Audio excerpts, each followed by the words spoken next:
At Anurag University, be everyone you dream to be.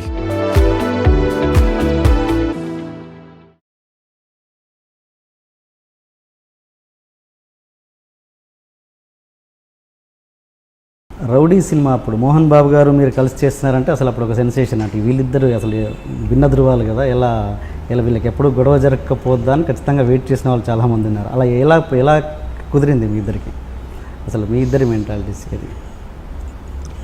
ఇప్పుడు first of all ఆయన mentality నాకు తెలీదు, నాకు తెలిసిన ఆ మెంటాలిటీ ఆయనకు తెలీదు. అండ్ ఎవరి ఎక్స్పీరియన్స్ ఎవరితో ఎట్లా ఉంటుంది అన్న దాని మీద ఒక ఇది ఉంటుంది. కానీ అది జనరలైజ్ చేయలేం. మోహన్ బాబు గారికి అంతకుముందు వేరే ఒక డైరెక్టర్ కానీ వేరే ఒక ఫిల్మ్ మేకర్తో ఒక ఎక్స్పీరియన్స్ ఉండకపోవచ్చు. ఎలా ఏం జరిగింది నాకు తెలియదు నాకు. సో నేను ఆయన మాట్లాడిన దగ్గర నుంచి మేము సినిమా ఫినిష్ చేసే వరకు our wavelength was the same. అంటే మీరు తీసిన సినిమానే మళ్ళీ తీయడం అన్నది 2 సార్లు జరిగింది. ఒకటి శివాకి, నాకు తెలిసి మళ్ళీ కిల్లింగ్ వీరప్పన్, అంతే కదండి? 2 కదా? అంతకుముందు చాలాసార్లు తీసాను. కొన్నిసార్లు తెలుస్తుంది, కొన్నిసార్లు తెలియదు. అంటే సీన్స్ రిపీట్ చేశారేమో బట్ నేను అది యాస్టీస్గా తీయడం అనేది 2 సార్లు జరిగింది. సో నేను అనేది అంటే ఫస్ట్ టైం తీసిన దానికి సెకండ్ టైం తీసినప్పుడు కొంత ఎగ్జైట్మెంట్ మిస్ అవుద్ది. అది ఏదైనా సినిమాని కిల్ చేస్తుందా? మీరు 2 ఎక్స్పీరియన్స్ చేశారు కాబట్టి. అంటే ఇప్పుడు సినిమా తీయటం అనేంతవరకు నాది, కానీ రిసీవర్ ఎట్లా తీసుకుంటారు అనే దాని మీద అది ఉంటుంది. కానీ నాకు పోవడం అనేది జరగదు. ఎగ్జైట్మెంట్ మీరు ఫస్ట్, నా ఎక్సైట్మెంట్ అదే ఉంటుంది సేమ్. సినిమా అనేది మీరు ఒక 2 గంటలు చూస్తారు. తీసినప్పుడు మీరు ఆ రోజు పొద్దున్న మధ్యాహ్నం డెసిషన్ తీసుకుని రకరకాల థింగ్స్ చేస్తున్నారు. సో మీరు సినిమా అనేది కంటిన్యూస్ హైలో ఉండదు కదా. మీరు ఒక 50 days 60 days తీసినప్పుడు. ఓకే.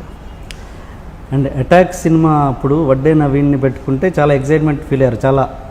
అంటే చాలా రోజుల తర్వాత మళ్ళీ వడ్డే నవీన్ని తీసుకొచ్చారు కదా, ఏదో కొత్తగా చూపించబోతున్నారు ఆర్జీవి అని అనుకున్నాం. బట్ ఈ సేమ్ యాస్టీస్గా రెగ్యులర్ డైరెక్టర్ ఎలా చూపించారు, మీరు అలా చూపించారు. ఎందుకు కొత్తదనం కోరుకున్న ప్రేక్షకులు ఎందుకు డిసప్పాయింట్ చేశారు? అటాక్ సినిమా గురించి అంత మాట్లాడాల్సిన అవసరం ఉందా? మీ సినిమా కాబట్టి ఇందాక చెప్పాను, నా సినిమాలు చాలా మర్చిపోతాను. మిక్సింగ్ అవ్వగానే ఆ సినిమా గురించి అసలు ఆలోచించాను. అది మంచి సినిమా అయినా చెడ్డ సినిమా అయినా నాకు సంబంధం లేదు. ఫైనల్ మిక్సింగ్ అయిన తర్వాత ఏ సినిమా కూడా నేను మళ్ళీ దాని గురించి ఆలోచన చూడను, including Shiva, my first film. Okay. And ఇంకొక మీ మీద అపవాదం ఏంటంటే మీరు టెక్నీషియన్స్కి కానీ మీ నటీనటులకు కానీ సరిగా పేమెంట్ ఇవ్వరని. అది ఎంతవరకు నిజం? ఇప్పుడు జనరల్ నేను 25 years పైన నుంచి ఉన్నాను ప్రొడ్యూసర్గా, డైరెక్టర్గా. ఇలాంటిది నిజమైతే వాళ్ళు చేయకూడదు కానీ వాళ్ళు చెప్పాలి, కానీ నేను అట్లా చెప్తాను. చాలామంది ఇండస్ట్రీలో చెప్పుకుంటున్నారు. అదే అంటున్నా. అప్పుడు నాకు యాక్టర్ని చెప్పానండి. చాలామంది చెప్పుకుంటున్నారు అపవాదు అని. అంటే అప్పుడు ఎవరో చెప్తే అది కరెక్ట్గా కాదో చెప్తాను నేను కొన్ని 100,000 మందితో పనిచేస్తాను నేను. Okay. Every in my career. Okay. So అందులో ఎవరన్నారు ఏం సినిమా అనేది వాళ్ళు చెప్పకపోతే నాకు ఎట్లా తెలుస్తుంది? సో మీరు పర్ఫెక్ట్గా పేమెంట్ ఇస్తారు. నేను ఇప్పుడు ఇవ్వను. ఫస్ట్ ఆఫ్ ఆల్ నేను ప్రొడ్యూసర్ కాదు, నేను డబ్బుల విషయం నేను చూడను. నా జేబులో ఎప్పుడు రూపాయి ఉండదు. సరే, మీరు కాకపోతే అదే చెప్తున్నా ఏమండి. Okay, I am nothing to do with production. నేను ఎప్పుడు నా చేత్తో రూపాయి ఎవరికి ఇవ్వలేదు. ఓకే. నేను డబ్బుల విషయం మాట్లాడను ఇప్పుడు ఎవరితో. ఓకే. ఓకే. సో అలాంటప్పుడు నేను పేమెంట్ ఇచ్చానా లేదా అనేది నాకు తెలియదు. ఓకే. మీరు రక్త చరిత్ర సినిమా అప్పుడు ఆ కెమెరామెన్ అమోల్ రాథోడ్ అనుకుంటాను, ఆ సినిమా మొత్తానికి మీరు 25,000 ఏదో ఇచ్చారు అంటున్నాను. తర్వాత ఇమీడియట్గా మీరు పెద్ద సినిమాకి 25 లక్షలు తీసుకోవడం ఏదో జరిగింది, సంథింగ్. పెద్ద సినిమా అంటే అంత వేరియేషన్, అంటే టెక్నీషియన్కి అంత వేరియేషన్ అన్నది ఎట్లా అనేది? ఇప్పుడు 25 లక్షలు ఇచ్చేవాడికి కెమెరా గురించి తెలియదు కాబట్టి వాడిస్తాడు. కెమెరా ఏం చేయాలి నాకు తెలుసు కాబట్టి నేను ఇవ్వను, అంతగానే లేదు అక్కడ. అమల్ రాథోడు ఇప్పుడు తను 50-60 లక్షలు తీసుకుంటున్నాడు. మొన్న ఒకసారి వచ్చి నన్ను మళ్ళీ ఇంకొకసారి సినిమా చేద్దామని అడిగాను. మీరు అడిగారు? తను అడిగాడు వచ్చాడు. అంటే నీకు ఏమన్నా మతే ఉన్న పోయిందా, నీకు అంత డబ్బులు వస్తున్నాయి, నేను ఎలాగో ఇవ్వనని నీకు తెలుసు, అలాంటప్పుడు నాతో ఎందుకు చేస్తావు అంటే అతను అన్నాడు, లేదు సార్ మీ దగ్గర డబ్బు గురించి ఎందుకు చేస్తాను నేను, నాకు I just want the experience of working with. అంటే నువ్వు మూర్ఖుడు అని చెప్పాను. ఎందుకంటే నువ్వు నా దగ్గర రక్త చరిత్రలో నీకు ఏమన్నా పేరు వచ్చింటే అది ఆల్రెడీ వచ్చేసింది. మళ్ళీ ఇంకో సినిమా తీసి మళ్ళీ ఎక్స్ట్రాగా వచ్చేది లేదు. నీకు పేరు అనేది మళ్ళీ ఎడిషనల్గా రాదు. ఓకే. అలాంటప్పుడు నీకు వచ్చే డబ్బులు వదిలేసి ఊరికే నాతో ఫ్రీగా నా డబ్బులు లేకుండా నా దగ్గర చేయటం అనేది మూర్ఖత్వం. మూర్ఖులతో నేను పని చేయనని చెప్పాను. ఓకే. అండ్ అదే రక్త చరిత్రలో బిఫోర్ మీరు అనుకున్న డైరెక్టర్స్ ధర్మరక్ష వాళ్ళతో కూడా వాళ్ళు కూడా మీతో 3 years ఆల్మోస్ట్ ట్రావెల్ చేశారు. ఎందుకు అంత సడన్ నిర్ణయం మీరు వాళ్ళు తీసేసి మీరు? ఇప్పుడు ఇదంటే ఇప్పుడు నేను కొన్ని వందల మంది ఉంటాను నాకు ఇలా తీసుకుని మళ్ళీ మాపేసి చెప్పిన వంశీ కూడా ఉన్నాడు దాంట్లో. ఏ టైంలో నేను ధర్మరక్షతో మాట్లాడానో దానికి నేను ఫైనల్గా తీసిన సినిమాకి సంబంధం లేదు. ఒక ఐడియా ఉన్నప్పుడు ఎవరితోనూ మాట్లాడతాం. ఓకే. ఇలా తీస్తే అట్లా ఉంటుందని తో వాళ్ళు ఏదో మాట్లాడారు. దాని తర్వాత వాళ్ళకి అలాంటి దాన్ని అంత ఇంటెన్సివ్గా క్యాప్చర్ చేసే ఎక్స్పీరియన్స్ ఉందా లేదా అనేది ఒకటి. రెండోది ఆ పర్టికులర్ టైంలో జగపతి బాబు అని తీసుకుని చేద్దాం అనేది ఒక ఐడియా. దాని తర్వాత ఒక 6 months 1 year ఆపేసి మళ్ళీ ప్రాజెక్ట్ని రీటేక్ చేసి చేయడం జరిగింది. అలాగా ధర్మరక్ష మీ ఒక్కళ్ళే మీకు తెలుసు. అలాగా నా ఒక 5 ఉన్నారు దాంట్లో మారిన వాళ్ళు నా మైండ్లో ఆ సినిమాకి రక్త చరిత్రకి. ఓకే. అంటే నేను 3 years ట్రావెల్ చేయండి. 3 years ట్రావెల్ అంటే ఏంటి నాకు అర్థం కాదు. మీ ఇద్దరం కలిసి ట్రైన్ వెళ్ళాము 3 years. ఏంటి ట్రావెల్ అసలు? అంటే ఆ 3 years నమ్ముకొని వాళ్ళు 3 years నేను 3 సార్లు కలిసి ఉంటాను అండి. అవునా? మ్యాక్సిమం అంతగానే ఏంటి కలిసేది ఎవరు మీన్స్ మీరు ఒక ఆఫీస్ తీశారు అక్కడ పంజాబ్. ఆఫీస్ తీయలేదు, ఆఫీస్ ఉంది. ఆఫీస్ ఉంది. వీళ్ళు అందులో రావడం అలా 2 years జరిగింది కదా. ఒక 2 years స్పాన్ వాళ్ళు మీతో స్పెండ్ చేశారు కదా. తర్వాత వాళ్ళకి ఇచ్చిన ఫలితం ఏంటి? 2 years నేను లేనండి ఆఫీస్లో. మీరు లేరు. ఇప్పుడు అలాగా 100 మంది ఉంటారన్నా. మీరేంటో ఇంద్రగన్ మోహన్ కృష్ణ ధర్మరక్ష అప్పుడు ఏంటి మీరు 100 మంది టైం వేస్ట్ చేశారని చెప్తే నేను దాన్ని కరెక్ట్ అంటాను. మీరు ఒక్కొక్క మనిషిని తీయద్దు అట్లాగా. అంటే చాలా మంది చేశారు. చాలా మంది 100, 1 2 3 కాదు. అంటే ఏంటి అంటే మీ ఉద్దేశం? అది చెప్తున్నాను. ఇప్పుడు చెప్పాను కదా, వాళ్ళని టెస్ట్ చేస్తున్నాం, ఆ ప్రాజెక్టులు అనుకుంటున్నాం. దాని తర్వాత ప్రాజెక్ట్ సరిగ్గా వర్కౌట్ అవ్వట్లేదు, లేకపోతే నా మైండ్ మారింది, లేకపోతే ఇంకోళ్ళు ఎవరో బెటర్ దొరికారు, లేకపోతే ఇలాంటి రకరకాల ఫ్యాక్టర్స్ ఉంటాయి. ఒక డైరెక్టర్గా తీసుకున్నప్పుడు నాకు ఆబ్లిగేషన్ లేదు దాంట్లో. మీరు కంపెనీలో ఉద్యోగం తీసుకున్నారు ఒకండి, ఎన్ని రోజులు పెట్టుకుంటారు, ఎంత పైకి వెళ్తాడు, తను ఎలా వచ్చాడు, నేను ఎలా వచ్చాడు అనేది దానికి సంబంధమే లేదు. వాళ్ళు ఉన్నదానికి వాళ్ళు చేసిన టైం స్పెండ్కి వాళ్ళకి ఏదో వస్తుందో రాదో సంథింగ్ లేదు. అంతేగాని సినిమా ఇవ్వాల్సిన ఆబ్లిగేషన్ ఎవరికి లేదు అక్కడ. సో మిమ్మల్ని పూర్తిగా గుడ్డిగా నమ్ముకొని రావడం అన్నది కరెక్ట్ కాదు. గుడ్డిగా అదే అంటున్నా, గుడ్డిగా నమ్మటం ఏంటి? గుడ్డిగా మీన్స్ అదే మీనింగ్ ఏంటి దాని మీనింగ్? గుడ్డిగా మీన్స్ వర్మ గారు ఒక సబ్జెక్ట్ చెప్పి నచ్చినా కూడా టోటల్ ఫిల్మ్ ఇండస్ట్రీ ఇండియాలో నేను ఇచ్చిన అంతకాగా ఎక్కువ మందికి ఎవ్వరూ ఇవ్వలేదు బ్రేక్ ఎప్పుడు. అదొకటి ఫస్ట్ అర్థం చేసుకోండి. నా దగ్గర నుంచి వచ్చిన వాళ్ళు మ్యాక్సిమం డైరెక్టర్స్ ఉన్నారు, హిందీలో కానీ తెలుగులో కానీ. దాని తర్వాత ఎవరికో చెప్పే వాళ్ళకి ఇవ్వలేదంటే అప్పుడు వాడి కెపాసిటీ అది అడగాలి కదా మీరు క్వశ్చన్. వాళ్ళ క్యాపబిలిటీ తక్కువ. నన్ను నమ్మించి ఒప్పించాల్సిన బాధ్యత వాడికి ఉంది, కానీ వాడికి ఇవ్వాల్సిన బాధ్యత నాకు లేదు. మీరు శివ టైంలో ఎడిటర్ శంకర్ గారు మీకు అప్పుడు గుర్తున్నారైనా? శంకర్ ఎడిటర్ ఆయన అప్పుడు మీరు బాగా ఇష్టపడి పెట్టుకున్న ఎడిటర్ అనుకుంటా బహుశా. అప్పుడు మీకు బాగా ఇది వర్క్ చేశారు. ఆయన సడన్గా ఆల్ ఆఫ్ సడన్ మిమ్మల్ని వదిలేసి వెళ్ళిపోయారు. అంటే ఇప్పుడు అప్పుడు పేమెంట్ ఇంతకుముందు టాపికే, సేమ్ టెక్నీషియన్లకి పేమెంట్ అన్న టాపికే, ఎందుకు మొత్తానికి మధ్యలో వదిలేశారు. శివ టు స్టార్ట్ విత్ నేను ఎప్పుడూ ఎవరిని ఇష్టపడి పెట్టుకోలేదు. గౌతమ్ రాజ్ గారు దగ్గర అసిస్టెంట్ శంకర్, అవును. గౌతమ్ రాజ్ గారి దగ్గర అసిస్టెంట్ సత్యబాబు. ఓకే. గౌతమ్ రాజ్ గారిని వద్దు, సత్యబాబు అసిస్టెంట్ పెట్టుకుంటా అని చెప్పాను శివాకి. ఎందుకు? నాకు ఉట్టి నా సినిమా మీద కాన్సన్ట్రేట్ చేయాలి. గౌతమ్ రాజ్ గారు 20 సినిమాలు చేస్తుంటారు ఎనీ టైంలో. ఓకే. అందుకే అంత పెద్ద ఎడిటర్ని కాదని చెప్పి అతని అసిస్టెంట్కి నా ఫస్ట్ పిక్చర్కి నేను తనకు బ్రేక్ ఇచ్చాను. ఓకే. సత్యబాబు అసిస్టెంట్ శంకర్. ఎప్పుడైతే సత్యబాబు శివ తర్వాత నేనేదో పెద్ద అయిపోయినా సత్యబాబు శంకర్కి ఇచ్చాను బ్రేక్. ఓకే. తర్వాత శంకర్ అసిస్టెంట్ భానుకి ఇచ్చాను. ఓకే. అదే నేను ఫాలో అవుతాను ఎప్పుడు. కెమెరామ్యాన్ అవ్వచ్చు, అసిస్టెంట్ డైరెక్టర్స్ అవ్వచ్చు, లేకపోతే ఎడిటర్స్ అవ్వచ్చు, నేను ఎవరిని అసలు వాళ్ళ కాంట్రిబ్యూషన్ నాకు అవసరం లేదు అసలు. ఎందుకంటే అది నా క్లారిటీ. అది ఓకే. ఎక్కడైనా మీరు చూడండి వాళ్ళ అసిస్టెంట్లు మెయిన్ వాళ్ళు అవుతూ ఉంటారు నా మొత్తం సినిమాలో. అలాగే గోపాల్ రెడ్డి అసిస్టెంట్ రసూల్ అసిస్టెంట్ ఇంకెవడు విజయ్. ఓకే. అలా వస్తూ ఉంటున్నాడు. అప్పుడు అప్పట్లో శంకర్ అసలు గుర్తు కూడా లేదు, అంటే నాతో పనిచేసాడు అఫ్ కోర్స్ అయినో, కానీ శంకర్ ఎప్పటి నుంచి నాతో చేయడం ఎందుకు చేయలేదు అనేది నాకు అసలు ఐడియా లేదు. బయటికి వెళ్ళినందుకు మీరు బాధపడ్డారని అదే శంకర్ ఓకే. నేను ఎవ్వరు బయటికి వెళ్ళినా నేను బాధపడటం జరగదు. ఓకే, నాకు ఇప్పుడు బయటికి వెళ్ళిన కూడా మీరు చెప్పారు నాకు తెలియదు అసలు. శంకర్ ఓకే. ఇందాక మీకు చెప్పాను కదా, రసూలు నేను గాయంలో బ్రేక్ ఇచ్చిన తర్వాత నెక్స్ట్ సినిమా తను నాగార్జున సినిమా ఏదో ఉంది అంటే అనగనగా ఒక రోజుకి స్టిల్ ఫోటోగ్రాఫ్ అని నేను కెమెరామెన్ చేశాను. అలాంటి మెంటాలిటీ ఉన్నప్పుడు ఎవడెళ్తే ఎక్కడికి వెళ్తే ఏంటి అసలు.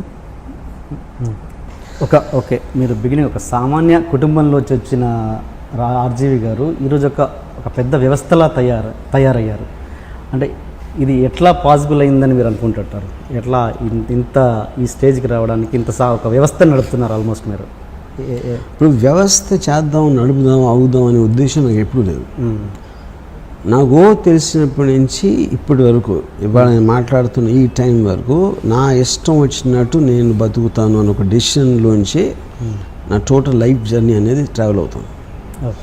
నేను ఏంటి అవునా కాదా, పెచ్చోడా లేకపోతే కర్కోట కూడా లేకపోతే మాసగాడ ఏమనుకున్నా సరే వేరే వాళ్ళ పర్సెప్షన్ అది. నా పర్సెప్షన్లో ఫస్ట్ నుంచి నేను అనుకున్నది, నేను చెప్పింది, మెయింటైన్ చేసింది, నేను చాలా చాలా స్వార్థపరుణ్ణి, నేను అన్ని చేసినా నా కోసమే చేస్తాను.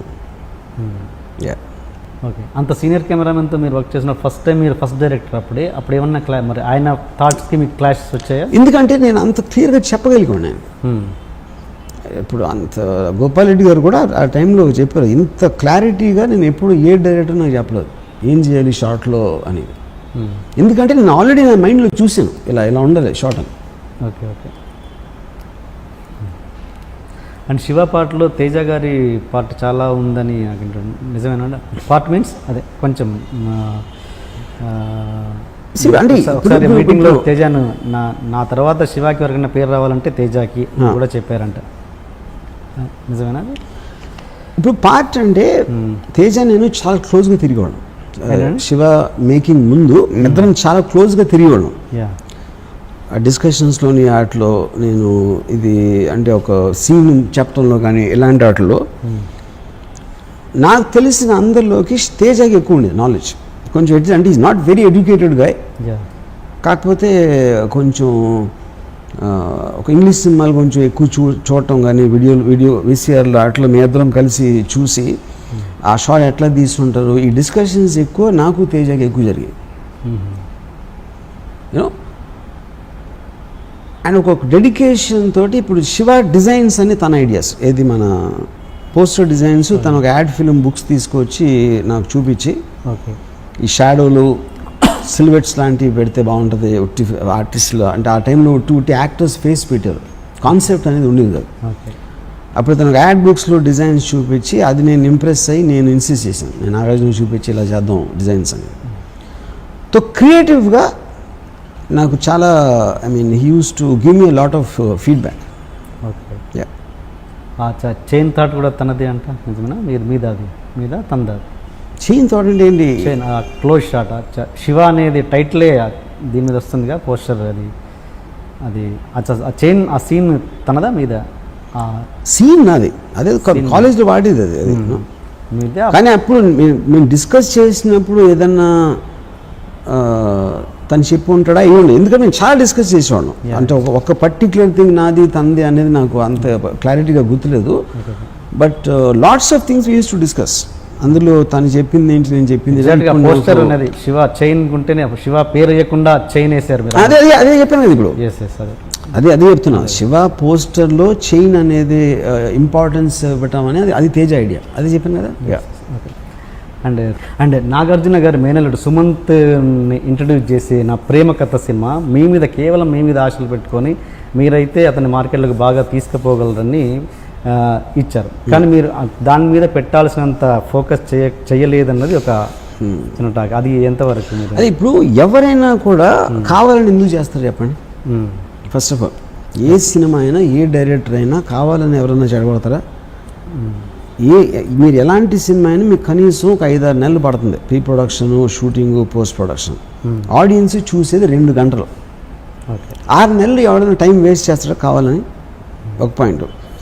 ప్రేమ కథ ఇమ్మీడియట్లీ సత్య తర్వాత, సత్య సినిమా రిలీజ్ అయిన 2-3 నెలలు స్టార్ట్ అయింది cinema, something like that, you know.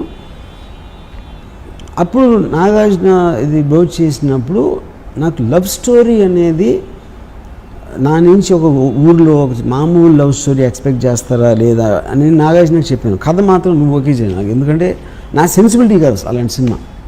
నేను ఎంతసేపు రాత్రి శివ ఒక అడ్వెంచర్, ఒక యాక్షన్, ఎంటర్టైనర్ అట్లా అనుకుంటాను, కానీ ఒక మామూలు లవ్ స్టోరీ అనేది నేను అసలు ఆలోచన ఇప్పుడు, యూనో.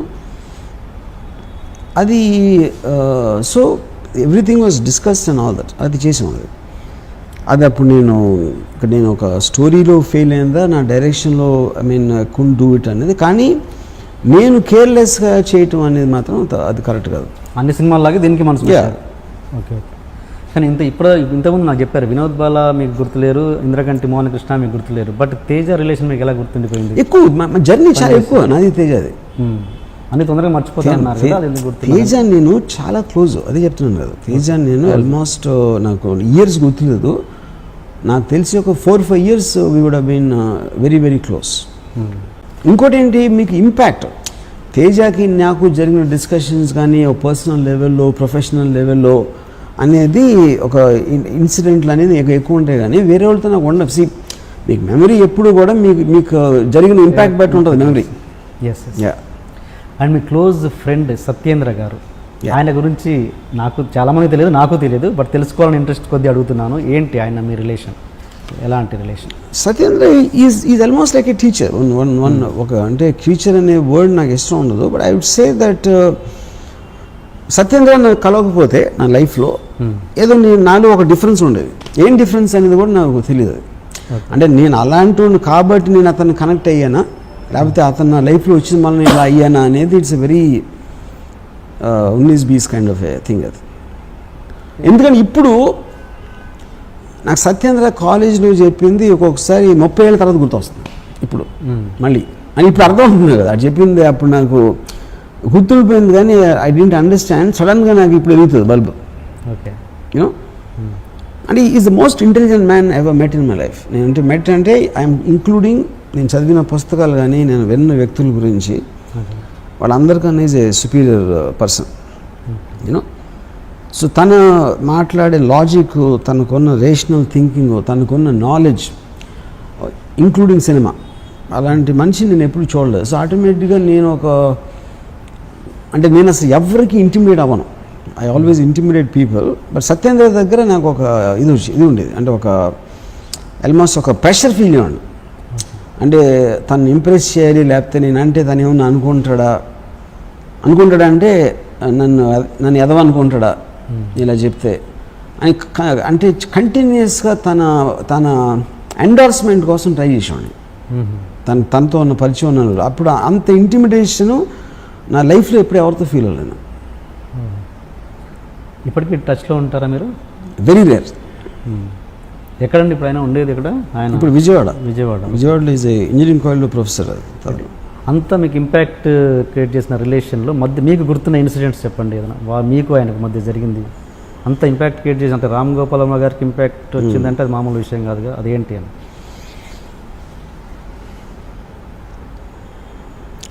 ఒకరోజు నేను విజయవాడలో ఊర్వశి థియేటర్ పాపియాన్ సినిమా ఇవ్వడానికి వెళ్ళాం ఎదరం. Satyendra already popular. ఇది కాలేజ్లో ఈ వాజ్ చాలా ఎక్స్ట్రాడినరీ ఇంటెలిజెంట్ అనేది లెక్చరర్స్లో కానీ స్టాఫ్లో కానీ ఉండేది, ఆ రెప్యుటేషన్ ఉండేది. అదే క్లాస్లో కూడా ఎలా చేస్తాడంటే టూత్పేస్ట్ జైలు పెట్టిన వచ్చాడు. అంటే టూత్పేస్ట్ కదా, టూత్ బ్రష్. అంటే పళ్ళు తోముకుని ఆ బ్రష్లో పెట్టుకుని హవాయి చెప్పులు వేసుకుని వస్తాడు కాలేజ్కి.